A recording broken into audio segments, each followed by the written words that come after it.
Salut Tony, j'espère que tu vas bien. Je vais review ton protocole directement que tu m'as envoyé. Tu m'as dit que tu as identifié deux gros problématiques mentales, spot de bluff et quand tu es dans je joue un gros pot, j'ai une main forte. Ok, moi je dirais c'est mental, c'est aussi macro. Euh, c'est un peu des deux, donc je vais lire. Alors, chemin 1, mon cœur s'emballe, j'éprouve du stress, j'ai peur de perdre le coup, de faire une erreur et de mal jouer. Alors ça vient aussi du fait de ton manque d'expérience et surtout du fait que tu passes de la NL10 à des montants, on parle de centimes, tu vois, en NL10 tu réalises 30 centimes, à tu joues à 1, 2, 2, 4, tu peux jouer des pots à 1000, 2000 euros. Ça aussi, ça fait une différence. Quand t'as pas d'expérience, en fait, t'es très attaché à l'argent.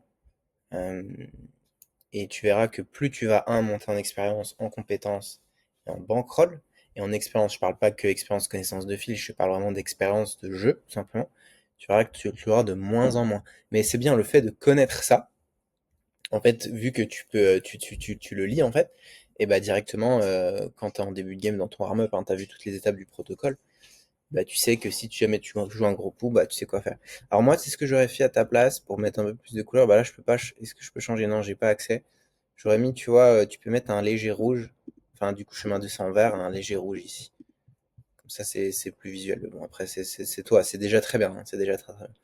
Je me sens déconnecté, du coup je joue trop vite, lié au manque d'expérience en live. Généralement Silicon Live, ouais 2% du temps sur des pots importants quand j'ai beaucoup à perdre à gagner. Ok. Donc si tu l'avais même déjà online sur des pots à des quelques dizaines d'euros, tu vas l'avoir beaucoup plus en live forcément. Peur de run bad, échouer, etc. Comme je t'ai dit, franchement faut pas que t'aies peur parce que t'as un bon bankroll management, t'as des bonnes bases techniques, tu travailles ton jeu sur absolument tous les aspects, t'es avec nous, ça va aller très très vite. Il n'y a aucun moyen d'échouer, hein. Aucun. Le seul moyen pour que tu échoues, c'est que tu fasses pas le travail, que tu fasses pas le volume, que tu sois pas résilient et que tu travailles pas ton jeu. A priori, ça va pas arriver. Donc déjà, n'aie vraiment pas cette peur, focus sur les inputs. Ok. Du coup, je vais voir conséquences. Je ne peux pas prendre de notes du coup car je me souviens pas. Ok, ça c'est un énorme problème. Parce qu'en fait, si tu te souviens pas du coup, un pot aussi important, euh, c'est que tu réfléchis pas au coup. Parce que comment, imagine, t'es dans un coup, comment tu peux ne pas te rappeler que t'es backdoor flush et que t'es dame valet de cœur et que c'est lys de cœur au bord. C'est extrêmement important, tu vois. Comment tu peux pas te rappeler exactement les cartes parce que t'es censé avoir calculé au combo près et parce que de ce genre de pot, t'es censé, enfin, c'est tellement, t'as beaucoup d'argent que les erreurs coûtent très cher, donc t'es censé être très très très focus. Tu vois. D'ailleurs, t'es censé être focus dans tous les coups, mais si j'étais un petit baisse de régime pour un post single raise où tu sais bête, où tu misses un peu le 2 barrel, c'est pas très grave. Mais les pots énormes, en fait, tu dois absolument tout te souvenir. Donc en fait, ça se voit que tu réfléchis pas au coup. Et donc, le fait de le connaître, et on va voir hein, ton deuxième chemin, je vais lire ce que tu as dit, c'est excellent parce que tu sais très bien maintenant que tu es dans ces coups, qu'il faut absolument que tu réfléchisses. Voilà, jamais fait pas au coin un Jalvers, je perds en performance au niveau de jeu, ça va te coûter énormément d'argent hein, si tu fais ça. Je ne pourrais pas trier ou progresser, je fais des erreurs évitables, je deviens un fiche, je n'ai pas à mon meilleur tour, je perds de l'argent à long terme. Ouais. Perte, pas de plaisir, à jouer risque d'abandonner, ok. Je me reconcentre, respire, je prends mon temps pour jouer. En fait, il faut que tu vois le challenge. Il faut que tu te dises que, ok, tu sais que ça c'est ton problème, que potentiellement tu réutilises un warm-up, donc ça d'ailleurs tu peux, tu sais, tu peux tout télé-screener, tu vois, et comme ça tu te fais un album, chemin par chemin, avec tes face cam. Ça c'est puissant. Tu te regardes ça en warm-up, et en fait, tu le vois comme un challenge. Tu dis, ok, potentiellement, là, je fais une session de 6 heures. Il y a de grandes chances que je joue un gros coup. Tu vois, il y a des sessions où tu vas pas jouer de gros coups, des sessions où tu vas jouer des gros coups, et la plupart du temps, tu vas jouer des gros coups. D'habitude, mon chemin, c'est ça. Voilà. Voilà comme un challenge, en mode, un peu, tu sais, comme quand tu joues aux jeux vidéo, tu vas niveau 1, niveau 2, niveau 3, niveau 4, et boum, niveau 5, en fait, c'est le boss de fin. C'est le challenge, tu vois, tu t'es entraîné tout le long. Bah là, c'est un peu pareil. Tu joues des petits pots, moyen pot, petit pot, moyen pot, petit pot, boum, pot énorme. Et tu vois comme un challenge, tu vois que, je sais pas, t'as deux dames, tu te fais 4 bêtes, tu dis, ok, let's go, là, on va jouer un gros pot. Et en fait, juste avant, tu te le dis. Et tu te rappelles de ça, et du coup, bah voilà. Je me souviens du coup, je réfléchis au coup adverse. Tu sais ce qu'il faut faire. Je joue mon jeu optimal, après coup, etc., etc. Ok, t'as mis l'inverse, très bien. Nickel, ok. Tu verras que là, ton protocole anti-tilt, va falloir que tu l'alimentes. Tu peux pas avoir que deux problématiques ni de macro, ni de mental, tu vas en avoir beaucoup plus, mais tu t'en rendras compte, au fur et à mesure des sessions. Ok. Spot de bluff. Je suis saoulé de pas avoir touché. Ok. Ok, t'es saoulé de pas avoir touché. Alors là,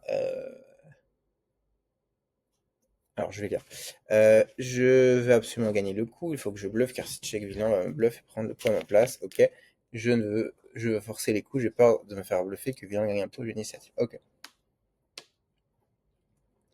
Il faut absolument dézoomer. Tu vas te faire bluffer au poker. Tu vas faire des bluffs qui ratent, qui marchent pas. Tu vas faire des value bets où tu te cut. Tu vas miss des bluffs. Tu vas devoir give up des spots et pas gagner tous les spots. En fait, si tu joues comme un maniaque, c'est mal joué. Il faut être conquérant et essayer de gagner et jouer et prendre tous les pots. Mais des fois, tu as tes spots, il faut give up. La range adverse est trop fort, tu vas te faire call, c'est un bluff tellement mauvais moins à le faire. Et ben en fait, vaut mieux perdre le pot. Parce que regarde, je te donne un exemple très simple. Tu fais un bluff, pré-flop, 3 bêtes, etc. Au flop, tu fais ton c-bet, profitable. Turn, 2 barrels, profitable, parce que tu as estimé qu'il y a plein de mains, oui, qu'il faut etc., etc. Hit call, range carry river, extrêmement forte. Il fold tous ses trash. Bah en fait, rebluff encore pour gagner le pot parce que tu as déjà investi 3 streets, pré-flop, flop, turn, ça devient un énorme mistake, une énorme mistake et très événement, parce que tu veux bluffer une range trop forte. Alors que tu fait aucune erreur avant. En fait, faut aussi évidemment réfléchir tous les coups, mais il faut réfléchir street par street. Pré-flop, j'ai pas fait d'erreur. Flop, j'ai pas fait d'erreur. Turn, j'ai pas fait d'erreur. Bon, bah, il m'a call, c'est pas grave, j'ai juste bad run en fait. Il avait top pair, top kicker, tu vois. Alors que moi, je targetais les hauteurs as, tu vois, par exemple. Et bluffer, tu ne peux pas gagner tous les coups. Il faut vraiment que tu te dises ça. Et quand tu joues comme un maniaque, ça devient très très mauvais. Parce que tu fais des bluffs vraiment qui perdent beaucoup d'argent. Et c'est très mauvais pour ton mental. Ça te met dans une très très mauvaise dynamique. Ok. Cercle vicieux, momentum très mauvais. Tu veux plus jouer. D'ailleurs, tu l'as dit, hein, quand tu étais. Voilà. Tu l'as dit. Pas de plaisir à jouer, risque d'abandonner. En fait, c'est normal parce que tu as ce truc-là, perte de plaisir, pas de plaisir à jouer, risque d'abandonner, quand tu focalises que sur les outputs. Et là, c'est ce que tu fais, l'argent, le gros pot, etc. Alors que quand tu focalises sur les inputs, je réfléchis au coup, je prends mon temps, je respire que les choses que tu peux contrôler. Bah, en fait, tu kiffes jouer parce que tu sais que tu joues bien, ok. Et t'es pas dépendant en fait voilà. T'es pas dépendant en fait de ce que tu ne contrôles pas. Donc ça, faut vraiment que tu te dises, il y a des sessions, tu pourras pas les gagner. Elles sont écrites pour que tu les perdes. La question, c'est est-ce que tu peux perdre le moins possible ou pas? Si la réponse est oui, t'as un top reg. Personne peut gagner, et personne n'a 100% de session, ça n'existe pas.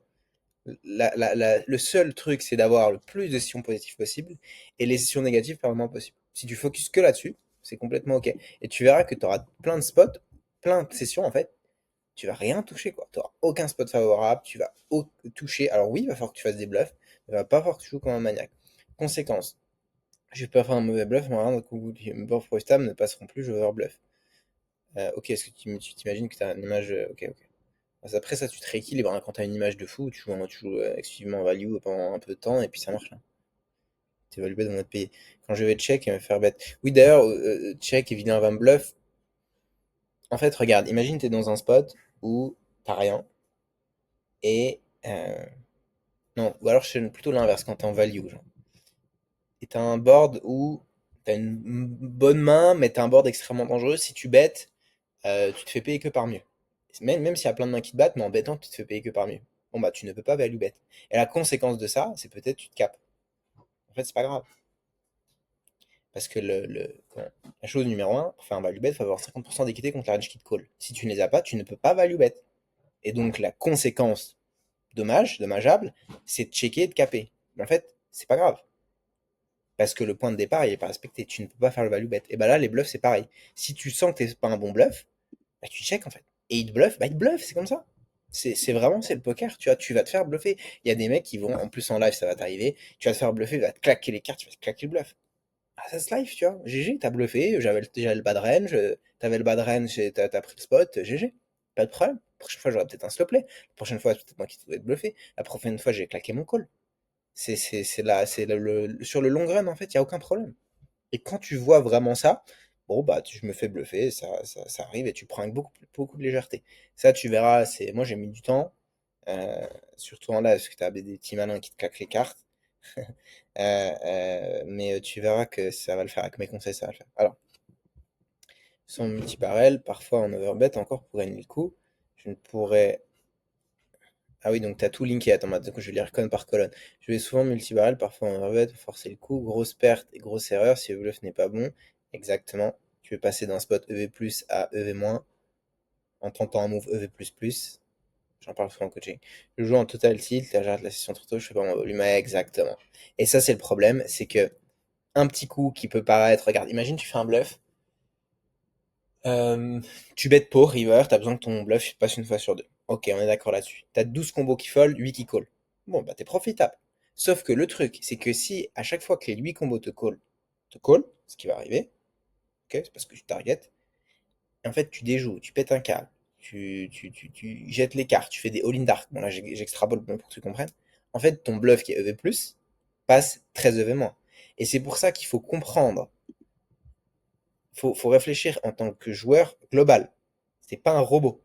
Faut réfléchir en termes d'émotion, en termes de ressenti, en termes de feeling, en termes de comment je vais, si ce bluff passe, si ce bluff passe pas, etc. Et là, on le voit typiquement, tu vois, bah déjà, c'est un bluff qui est EV-, voilà. Mais en plus, si t'arrêtes la session, alors que t'as fait du trajet pour arriver, c'est ta deuxième heure de grind, et tu cut, t'as perdu 4 heures de grind, ton taux horaire c'est 50 €, t'as perdu 200 €. Et des bluffs, tu vas en faire tout le temps. Donc voilà. Pas mon volume, pas mes EV. Et tu rentres à la maison, t'es dégoûté, tu veux pas travailler ton jeu, et en fait, tu perds énormément d'argent. Il faut vraiment se mettre dans un cercle vertueux tout. Ok? Bluff profitable, ne passons plus joueur bluff, je pourrais jouer camp value, je vais m'obstiner à bluffer. Perte en plus, conséquence en cas de prochain bluff. Il manque des spots si je peux que value. Après, si tu joues camp value, tu joues camp value, c'est pas grave, hein. Ça, tu vas gagner beaucoup d'argent à jouer camp value, hein. Évidemment, c'est pas suffisant et t'auras un plafond de verre si tu fais pas de bluff, mais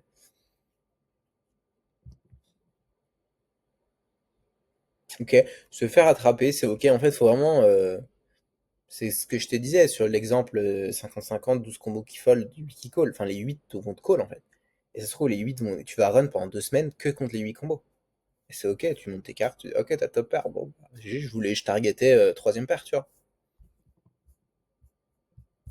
Mais tu verras que toutes ces problématiques, la technique va tout changer.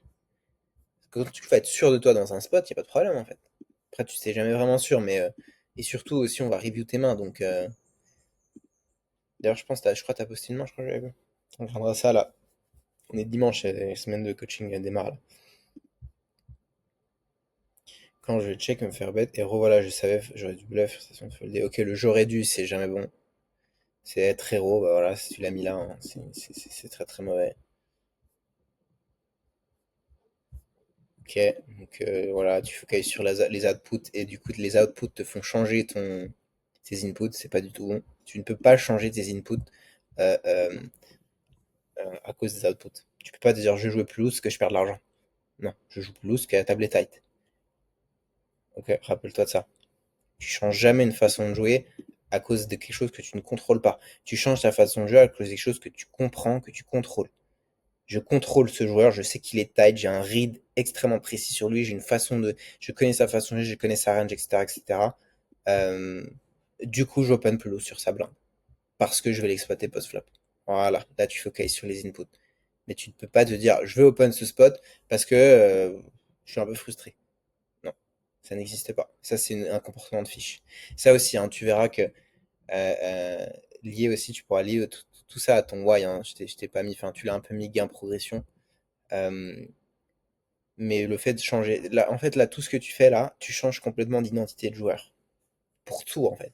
Là, le travail que tu fais, le nouveau warm-up qu'on a mis en place, toute ta macro-gestion, le travail du jeu que tu vas avoir chaque semaine, les masterclass, la team, etc. Toute ton identité va changer. Le fait d'avoir investi de l'argent sur toi-même. Qui fait ça? 99% des joueurs de poker ne prennent pas de coach. Tu as aussi cet aspect, je vais progresser, évidemment, tu es là pour ça, mais tu as aussi l'aspect, en fait, je vais aller beaucoup plus loin. Beaucoup plus loin. Parce que tu vas avoir des coachings chaque semaine. Regarde, là, je te fais une vidéo de 15 minutes juste sur ton mental, juste sur deux problématiques. Peut-être tu en auras plus à l'avenir. Tu en auras plus à l'avenir. Et on trouve des solutions, j'essaie de te parler, etc. Tu vois. Tu vas avoir des coachings, etc. Tu vas voir les erreurs des autres. Tu verras que tu vas faire plus de volume. Non, tu vas progresser, mais tu vas être à table, en fait, tu vas être discipliné. Ça, c'est déjà, regarde, t'as fait ça, en fait, regarde. T'as fait déjà ça, tu t'es fait chier à faire des trucs et tout, des flèches et tout. T'as mis du temps à faire ça, j'imagine. Tu vois, en plus, Miro, peut-être c'est un logiciel que tu connaissais pas. Fallait le prendre en main. T'as mis du temps, t'as peut-être mis 1 heure à faire ça, 2 heures, j'en sais rien. Bah, crois-moi que t'as mis l'effort, t'as été discipliné, tu le seras in-game. Ça change tout. Ton identité de joueur change. Je suis souhaité de pas avoir touché. J'ai analysé, donc ça c'est du coup le chemin 2. J'ai analysé le profil, pris des notes. Je connais le bluff, ok. Conséquent, je fais des bons bluffs. J'évite le bluff mal ciblé. Quand je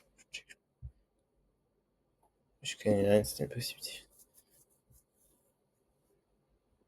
Exactement, quand je perds, c'est attendu. Pas de grosseur de ma part. Je peux faire de plus longues sessions, remplir mes objectifs de volume. Exactement. Exactement, exactement. Combien de fois, moi, il m'est arrivé, en début de carrière de live, je te donne un exemple hein, pour justement faire de ces objectifs de l'eau et faire des plus longues sessions. J'arrive, je joue, au bout d'une heure, 2 heures, je perds un gros pot. Ok. Et pour les prochaines heures, en fait, je regrind un peu, mais je sens que je fais des erreurs parce que j'ai encore la tête dans le gros pot. Ça va t'arriver. Et je laisse 20 balles par-ci, 50 balles par-là, je rate le spot de value sin et je fais pas le bluff, et je colle, tiens, ce spot je colle un peu plus loose, et machin, etc. Et du coup, je perds le lever. Et en fait, il s'arrive, en fait, fin de session, où tu sun run. D'ailleurs, là, je te dis session, mais tu peux le voir aussi en semaine, hein, ou en mois d'ailleurs. Fin de session, en fait, je sun run et j'ai des spots de dingue, et en fait, je suis up 3K. En fait, le regret que j'ai, d'avoir mal joué dans les périodes où c'était dur mentalement, elles sont très présentes quand t'es en good run. Et tu regrettes, en fait. Ton seul job, c'est de pas regretter. Parce que en good run, c'est extrêmement facile peut-être de bien jouer. Tu vois, t'as un joueur à qui je prends un call, je lui dis, il voulait nous rejoindre, donc le pourrait nous a rejoindre. Je lui dis, t'as des problématiques mentales? Et il me dit, ah non, mentalement, ça va. Top. Nickel, pas de problème. Je dis, ok, franchement, cool, ça doit être ton point fort, tu vois. T'as combien de sessions en live? C'est un joueur qui fait sa transition aussi. Il me dit, ah, j'ai 10 sessions, 10 sessions positives. Je dis, bon, bah voilà, c'est pour ça que tu tiltes pas. Pourquoi tu veux tilter quand tu gagnes? Tout se passe bien. Même quand tu fais des erreurs, en fait, tu chattes, du coup, tu gagnes à la fin de session, du coup, tu te remets pas en question, tu tiltes pas. Faut juste, dans les périodes difficiles, être résilient et perdre le moins possible. Ok? Donc ça, c'est la compréhension. Maintenant, t'as tes mind maps. Fais tes méthodes de face cam en lien avec ça. Pas obligé de me les envoyer, tes vidéos. Tu vas juste répéter ça. Moi, je te conseille dans la mind map, dans les protocoles, de juste regarder, de juste faire le chemin 2. Ouais, non, tu peux faire les deux, en fait. Tu dis, écoute, là, tu te parles à toi-même. Tu prends un truc.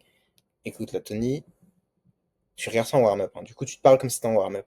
Là, on démarre, on y va, on a les objectifs. J'ai une problématique, c'est que quand je joue un gros pot, je réfléchis plus. Tu le sais, on le sait. Et si tu te parles toi-même. Maintenant, là, t'es challenge, dès que tu joues un gros pot, tu réfléchis, range, sizing, bam, bam, bam, bam, bam, bam. Vidéo de 45 secondes, t'es pas obligé de raconter ta vie, tu vois. 45 secondes. Tu dis ça, t'es au top. Et tu utilises toutes les méthodes qu'on a montrées. Et là, ta macro et ton mental, c'est carré, t'as juste à plus focus sur la technique. Tu verras que ça fait une énorme différence sur ton taux horaire. Ok? T'en rajouteras des chemins, mais en tout cas, c'est bien, tu fais le boulot et les résultats vont suivre.